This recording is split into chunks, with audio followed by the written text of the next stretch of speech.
અંકલેશ્વર કસાઈવાડ ખાતે કતલ કરવાના ઈરાદે ક્રૂરતાપૂર્વક બાંધેલી ગાયને શહેરી ડિવિઝન પોલીસે ચોક્કસ માહિતીના આધારે મુક્ત કરાવી હતી। એક ઇસમની ધરપકડ કરી જ્યારે અન્ય 3ને વોન્ટેડ જાહેર કર્યા હતા।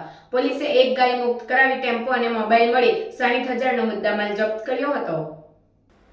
અંકલેશ્વર શહેર ડિવિઝન પોલીસ મથકના આહેકો સાગરભાઈ માલાભાઈને ચોક્કસ માહિતી મળી હતી કે કસાઈવાડ ખાતે કતલ કરવાના ઈરાદે કદીર અલ્લારખા કુરૈશી અને શાહિદ ઉર્ફે તાઉ રશીદ કુરૈશી એક ભૂરા રંગના ટેમ્પામાં હત્યા કરવાના ઈરાદે ગૌવંશને બાંધી રાખ્યું છે। જે માહિતીના આધારે દરોડા પાડતા પોલીસે સ્થળ પર ટેમ્પોમાં ક્રૂરતાપૂર્વક બાંધેલી ગાય મળી આવી હતી તો સ્થળ પર અતીક અહેમદ કુરૈશીને રંગે હાથે ઝડપી પાડ્યો હતો।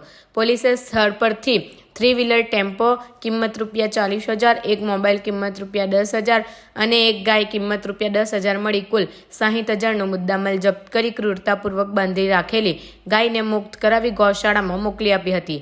જ્યારે કાદિર અલ્લારખા કુરૈશી, શાહિદ ઉર્ફે તાઉ રશીદ કુરૈશી અને સલીમ દગમ નામના ઈસમને વોન્ટેડ જાહેર કરી તેની ધરપકડના ચક્રો ગતિમાન કર્યા છે।